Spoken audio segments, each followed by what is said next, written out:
আপনারা তৈল সমস্যার সমাধানের পরিবর্তে বলছেন তেলের কোনো সংকট নাই, অথচ আমরা লক্ষ্য করছি আপনাদের এই প্রতিনিধিরা তেল না পেয়ে বিক্ষোভ প্রকাশ করছেন, ক্ষুব্ধ প্রতিক্রিয়া ব্যক্ত করছেন। পুলিশ প্রশাসনেরা গাড়ি ঠেলে নিয়ে যাচ্ছেন, তেল পাচ্ছেন না।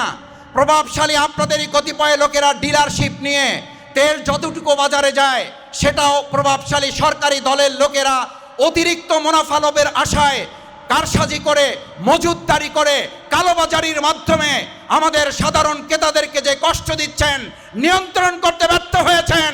তেলের স্বাধীনতাও আজকে আপনারা দিতে সম্পূর্ণ ব্যর্থ হয়েছেন।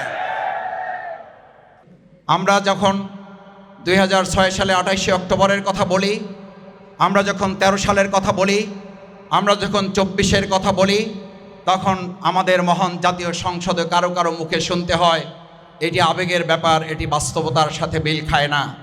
আমরা একটা কথা পরিষ্কার বলি, যারা এই সমস্ত বিষয়গুলোকে আবেগ বলে শুধুমাত্র নিজেদেরা ধারণ করেন, বাস্তবের সাথে মিল রাখতে চান না, আপনাদেরও মনে রাখতে হবে বাস্তবের সাথে মিল না রাখলে আপনারা এখন বাংলাদেশে থাকার কথা না, বাংলাদেশের বাইরে বিভিন্ন স্থানে আপনাদের এখন অবস্থান করার কথা ছিল। আমরা যখন তাদের মুখে শুনতে পাই আমাদের খুব আশ্চর্য লাগে। স্বরাষ্ট্রমন্ত্রীর কথা বলে আইনমন্ত্রী, আইনমন্ত্রীর কথা বলে স্বরাষ্ট্রমন্ত্রী, স্বাস্থ্যমন্ত্রীর কথা বলে অর্থমন্ত্রী, অর্থমন্ত্রীর কথা বলে শিক্ষামন্ত্রী। আমাদের কাছে মনে হয় যে ওনাদের এতই অভিজ্ঞ লোকের সংকট পড়েছে, কে কার কথা বলবে এটা নিজেদের মধ্যে সমন্বয় না করে প্রত্যেকে যার যার নিজের মতো করে কথা বলা শুরু করেছেন। বিধায় আমরা লক্ষ্য করেছি তেল নিয়ে সমস্যার পরিবর্তে নেতাদের কাছে এখন আমরা পত্রিকায় কোথাও কোথাও ব্যঙ্গ করে লিখতে দেখি তেলের সমস্যার সমাধান কোথায় পাবেন। তেলের সমস্যার সমাধান পেতে হলে মন্ত্রণালয়ে গিয়ে দেখেন কি পরিমাণ তৈল ঢালা হচ্ছে, এবং তেলের তো ওখানে তৈল ঢালার কারণে তো বাজারে তেলের সমস্যার সংকট তৈরি হয়েছে। আজকে সরকারের মধ্যে এরকম তৈল ঢালার যদি প্রতিযোগিতা তৈরি হয়, ভালো করে মনে রাখতে হবে জনৈক এক সাংবাদিকের তৈল ঢালার কারণে শেখ হাসিনার পতনের ঘণ্টা বেজে গিয়েছিল। মহান স্বাধীনতা দিবসের আজকের এই দিনে আমরা আমাদের সেই সকল বীর শহীদদেরকে স্মরণ করছি, যারা আমাদের এই প্রিয় মাতৃভূমি বাংলাদেশকে আমাদের হাতে তুলে দিয়ে তারা এই দুনিয়া থেকে বিদায় নিয়েছেন। আল্লাহ তাআলা তাদেরকে শাহাদাতের মর্যাদা দিয়ে জান্নাতের জন্য তাদেরকে কবুল করুন। এখনও যে সমস্ত আহত পঙ্গুত্ব বরণকারী বীর মুক্তিযোদ্ধারা আমাদের এই দেশের সম্পদ হিসাবে বেঁচে আছেন, তাদের জন্য নেক হায়াত কামনা করে 1947, 1952, 1990, 1971 থেকে শুরু করে 2024-এর জুলাই আগস্টের গণ অভ্যুত্থানের পরবর্তী যে নতুন বাংলাদেশ আমরা পেয়েছি, সেই বাংলাদেশ পর্যন্ত যারা শহীদ হয়েছেন 2006 সালের 28শে অক্টোবর, 2013 সালের 5ই মে শাপলা চত্বর, বায়তুল মোকাররম সহ বাংলাদেশের বিভিন্ন প্রান্তরে, বিশেষ করে আমাদের এই স্বাধীন বাংলাদেশে এমন একটা পরাধীন সময় আমাদের পার করতে হয়েছে। হজরত মাওলানা দেলোয়ার হোসেন সাঈদী রাহেমাহুল্লাহকে ফাঁসির রায় দেওয়ার ঘোষণার দিন, তার আগে এবং পরের 3 দিন মিলে 245 জন দেশপ্রেমিক নাগরিককে অন্যায়ভাবে গুলি করে হত্যা করে বাংলাদেশে যে একটা বিভৎস পরিবেশ তৈরি করে হয়েছিল, আমরা তাদের জন্য মহান আল্লাহ তাআলার কাছে দোয়া করি। বাংলাদেশ অর্ধ শতাব্দী পেরিয়ে আজ একটি নতুন আকাঙ্ক্ষার যাত্রায় যখন হাঁটছে, তখন আমাদের কাছে একটি নতুন আশার উদ্ভব হয়েছে যে আমরা একটি ইনক্লুসিভ বাংলাদেশ গড়ে তুলব। কিন্তু আমরা যে বিষয়টি দেখছি সেটি ইনক্লুসিভ বাংলাদেশের কোনো নমুনা নয়। চিত্রের পরিবর্তন হয়েছে, ছবিতে নতুন ব্যক্তির পরিবর্তন হয়েছে, কিন্তু জনগণের মূল আকাঙ্ক্ষার কোনো পরিবর্তন হয়নি। আজকে সারা দেশের অলিতে গলিতে মহান স্বাধীনতা দিবস উপলক্ষে যে পোস্টার ফেস্টুনগুলো টাঙানো হয়েছে, আমি জানতে চাই 24 জুলাই পরবর্তী বিপ্লবোত্তর বাংলাদেশে আমরা কি এই চিত্র দেখতে চেয়েছি? সংগ্রামী সাথী ও বন্ধুগণ, আমাদেরকে ভুলে গেলে চলবে না। গুম খুন নৈরাজ্যের বিরুদ্ধে আমরা একটি নতুন বাংলাদেশের স্বপ্ন দেখেছিলাম, যেখানে মানুষের আহাজারি হাহাকার মুক্ত একটি নতুন সমাজ গড়ে উঠবে। কিন্তু আজকে যে সংসদটি গঠিত হয়েছে সেই সংসদ থেকে সেই ধরনের কোনো প্রত্যয়ের ধ্বনি শোনা যাচ্ছে না। আমরা মনে করি অবিলম্বে যদি এই ধরনের কূট সিদ্ধান্ত থেকে বের হয়ে এসে শহীদের রেখে যাওয়া এই বাংলার প্রকৃত চিত্র ফিরিয়ে নিয়ে আসার বাস্তবায়নের জন্য উদ্যোগ না নেওয়া হয়, তাহলে বাংলাদেশের মানুষ পুনরায় সংগ্রামে লিপ্ত হতে বাধ্য হবে ইনশাআল্লাহ।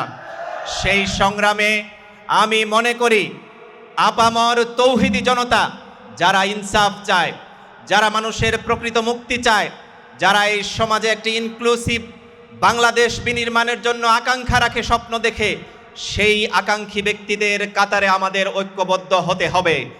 এই আশাবাদ ব্যক্ত করেই আমি আমার কথা এখানেই শেষ করছি। ওমা তৌফিক ইল্লা বিল্লাহ। আজকের এই স্বাধীনতা দিবস উপলক্ষে আলোচনা সভা নিঃসন্দেহে একটি ভিন্ন মাত্রা। 2024 সালের পরে আমরা একটি গণতান্ত্রিক সরকার পেয়েছি।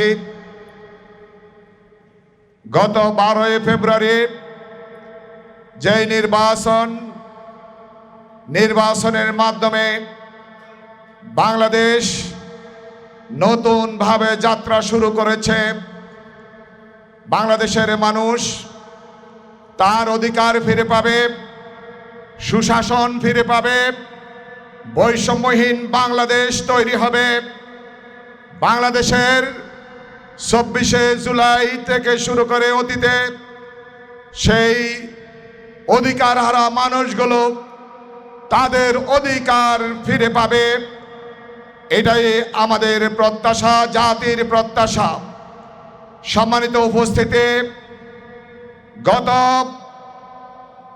জাতীয় নির্বাচনে আমরা যে লড়াই সংগ্রামে গণঅভ্যুত্থান করেছি, জুলাই বিপ্লবে যারা শহীদ হয়েছে, শহীদদের আকাঙ্ক্ষা বাস্তবায়নে 288টি আসনে ভোট বিজয় লাভ করেছে এবং বলা যায় প্রায় 70% মানুষ হায়ের পক্ষে ভোট দিয়েছে, তার মানে সংস্কারের পক্ষে ভোট দিয়েছে। আমরা নতুন সংসদের আমরা একজন সদস্য হিসেবে সংসদে কথা বলবো, সংসদে মানুষের পক্ষে দাবি উত্থাপন করব, এটাই স্বাভাবিক। সেই দাবি উত্থাপনের আগে আমাদেরকে যদি রাজপথে কথা বলতে হয়, প্রেস ক্লাবে কথা বলতে হয়, এটা জাতির জন্য দুর্ভাগ্য হবে। আমি মনে করি জুলাই সনদ বাস্তবায়ন হবে, 70% মানুষের যে অভিপ্রায় সেটা বাস্তবায়নের মাধ্যমে গণতান্ত্রিক সরকার মানুষের অধিকার নিশ্চিত করবে। আমাদের সম্মানিত আমির জামাত আজকে প্রধান অতিথি হিসেবে বক্তব্য রাখবেন। 29 তারিখে সংসদ বসছে। আমরা মনে করি সরকার জুলাই সনদের 133টি অধ্যাদেশের ব্যাপারে সঠিক সিদ্ধান্ত নিবে এবং 288টি আসনে যে ভোট বিজয়ী হয়েছে, জন আকাঙ্ক্ষার প্রতি শ্রদ্ধা জানিয়ে জুলাই সনদ বাস্তবায়নে কার্যকর পদক্ষেপ গ্রহণ করবে। আমি মনে করি দেশ জাতির মুক্তির জন্য, দেশ জাতির যেন আবারও পেশিবাদের কবলে এবং মানুষ অধিকার হারা না হয়, সেই বিষয় খেয়াল করে বর্তমান সরকার তার যথাযথ ভূমিকা পালন করবে সেই প্রত্যাশা রাখছি।